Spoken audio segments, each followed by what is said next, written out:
অনেক কিছুর বিল ধরেছে, দিয়ে 1000 টাকা এক্সট্রা করেছে, টাকা দেয়নি। বলছে অনেক কিছুর হিসাব দিয়েছে জানো, দিয়ে আমরা টাকাটা পেলামই না। কি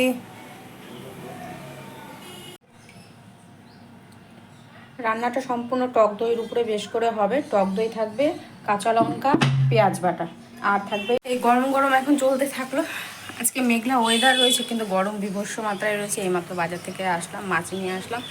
ওই পেটি পেটি ভাবছিলাম নেবো, তো পেটি বলছে 450 টাকা কিলো। আমার মাথাতেই হাত পড়লো যে পেটি 450 টাকা কিলো।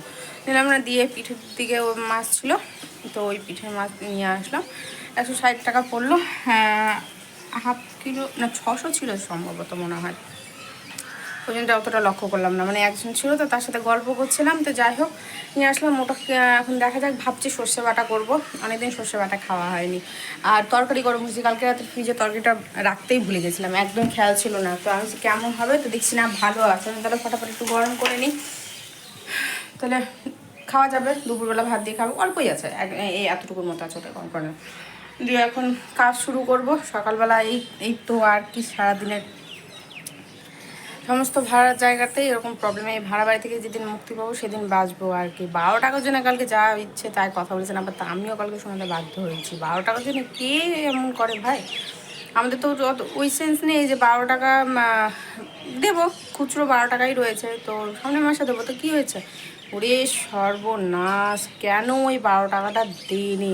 আমাদের কোনো অস্তিত্ব নেই, আমাদের কোনো পরিচয় নেই, আমাদের কোনো ঘর দুয়ার নেই, কত কথা আর কি বলবো। তো এখন বক বক করে লাভ নেই, তাড়াতাড়ি করে কাজগুলো সামটিয়ে নিই। তো সামটিয়ে নিই বলতে কি, ঘরটা ঝাড় দিয়ে নিই, আর রান্নার জোগাড়টা করি। বাসন তো কালকে রাতে মেজেই ধুয়েছি, রাত্রে নয় দুপুরে বাসন দুপুরে মেজে নিয়েছি, রাত্রে সেরকমভাবে কোনো বাসন হয়নি। আর তোমার শুধু তিনটে থালা হয়েছিল, ছোটো থালা, আমাদের দুজনের দুটো বড় থালা, ব্যাস, তো ওটাই রয়েছে।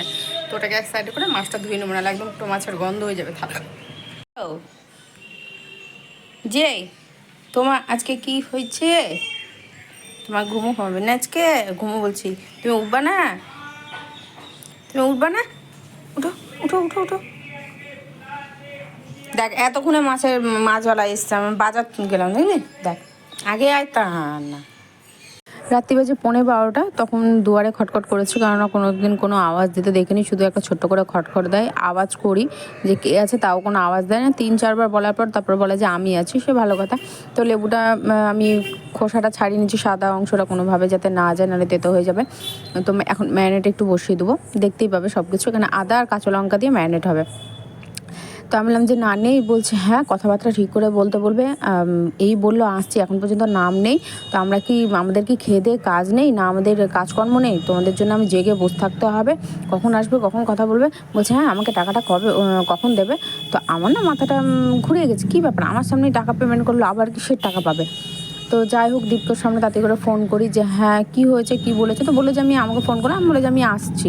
তো বলছে হ্যাঁ এরকম এরকম ব্যাপার। ও তো চলে গেল, মানে বাড়িওয়ালা চলে গেল। এবার দীপও আসলো, দীপের সাথে 12 টাকাটা দিল। তখন দীপ বলে যে হ্যাঁ 12 টাকার জন্য এত কথা, তোমরা যে প্যান্ট ঠিক করলে সেটা যে 50 টাকা দরুন ধরেছো, আমি তো একবারও কিছু বলিনি, আমি কি প্যান্টটা উঠিয়ে নিয়ে যাবো?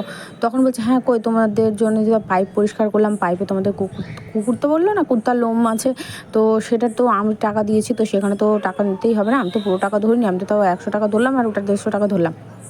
তখন আমি বলেছি মাঝখান থেকে যে আমার জোডোর শুধু ছিল না, লোম ছিল না, তোমাদের সিমেন্ট বালু আর কিছু ইটের টুকরোও পড়েছিল, সেটা তুমি জানো না? তো সেটা তোমাকে বৌদি কিছু বলেনি? বলছে কই, না তো, না তো, হ্যাঁ তোমাদের লোম ছিল, বেশি লোম ছিল, আমাদের সিমেন্ট বালু কতটুকু ছিল। ফুটুক, চা বসাবো, আমি তো চা আর খাবো না, পাউরুটিটা খাবো, আর জোডোকে ভাত খাওয়াই। তো জোডো ওখানে বসে আছে, ওই নিচের ভাড়াটিয়ার টাকা দেয়নি জানো, অ্যাডভান্সের টাকা। অনেক কিছুর বিল ধরেছে, দিয়ে 1000 টাকা এক্সট্রা করেছে, টাকা দেয়নি। বলছে অনেক কিছুর হিসাব দিয়েছে জানো, দিয়ে আমরা টাকাটা পেলামই না। বাজারে দেখা হয়েছিল।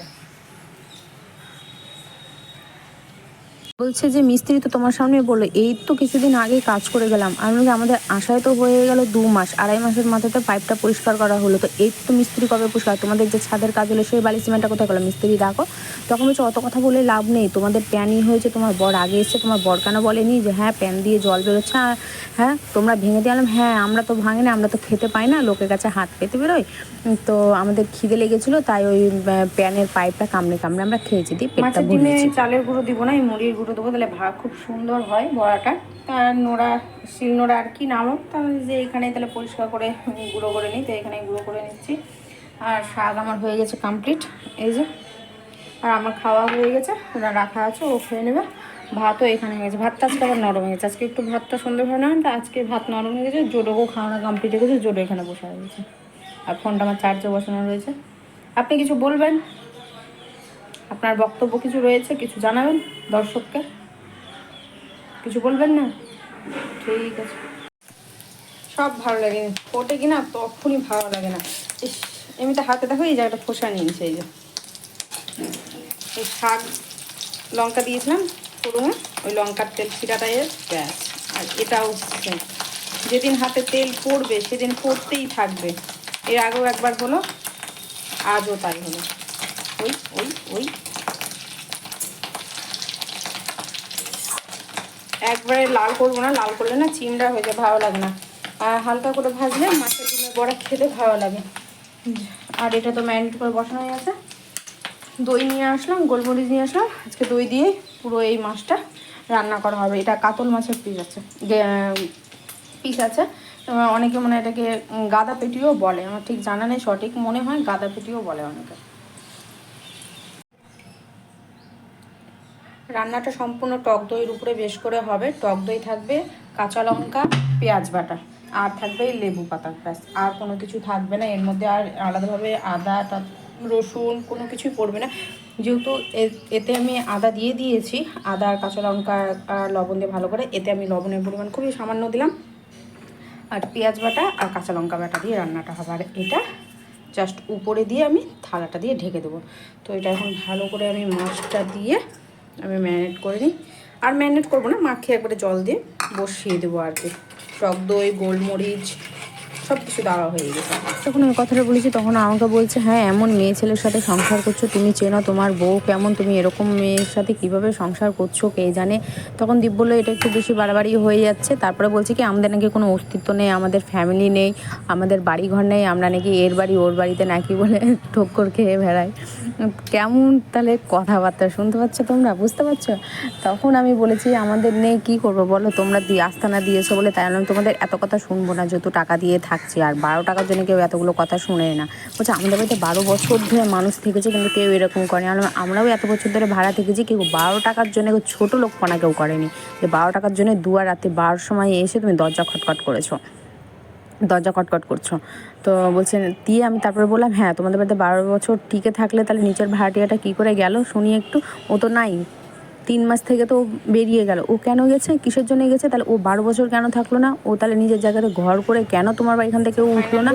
তখন দীপকে বললাম যে চলো। প্রথমবার করলাম গন্ধরাজ লেবুর আর কি কাতলা আমার, হ্যাঁ কী রেসিপির নাম দেবো আমি জানি না, কাতলা গন্ধরাজ না গন্ধরাজ কাতলা, দেয় না, যাই হোক।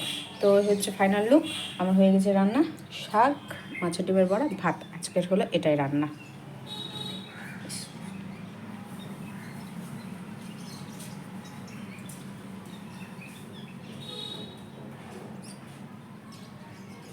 আজকের মতো হলো, কিন্তু খাওয়াটা বাকি রয়েছে, মানে সকাল থেকে যা যা প্রতিদিনের মতো সব কিছুই কমপ্লিট হয়ে গেছে। এখন খাবো, কিছু কাঁচা হলো সেটাকে মেলবো, ব্যাস। আর কি এখনও কটা বাজে, এখনও বলছি, আচ্ছা এখন বাজে 2:30, 3টে বাজুক তারপরে খেতে বসবো। এখন আর খাওয়া দাওয়া করছি না, দেখিও কতক্ষণে আসছে।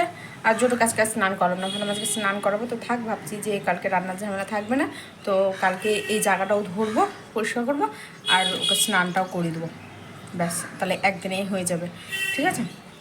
হ্যাঁ এখন কি করবো, এখন বাকি রয়েছে কালকে কি করেছি সেটা তো তোমাদেরকে এখনও পাঠানো হয়নি, তো সেটা তোমাদের কাছে পৌঁছিয়ে দেবো। মানে সব কিছু করা রয়েছে, একবার শুধু দেখবো, তারপরে বসাবো, এবং এক্সপোর্টে বসাতেই অনেকটা টাইম লেগে যায়। তারপরে তোমাদের কাছে পৌঁছিয়ে যাবে যে কালকে সারাদিন কী করেছি, আর রাত্রেও বা কী করেছি, আর কী হয়েছেও বা। তো ঠিক আছে, হাপুস। হ্যাঁ কি আমি গেট ই করেই করি, স্নান করাই ওকে, খিল না করে। এই এই পারলো না বলো মুছাতে, গা না স্নান করাতে পারলো না মুছাতে, ওটা আর লাগবে না, জল কাঁচা করে দিতে হবে। জল কাঁচা কোথাও ওই এটাতে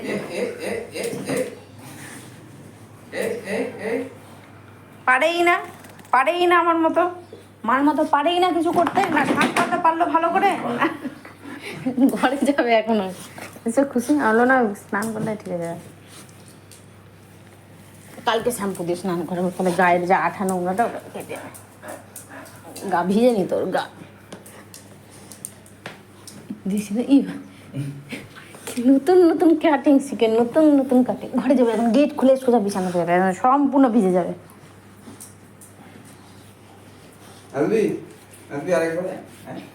আর করবে, হাপুস করবে, আর করবে না।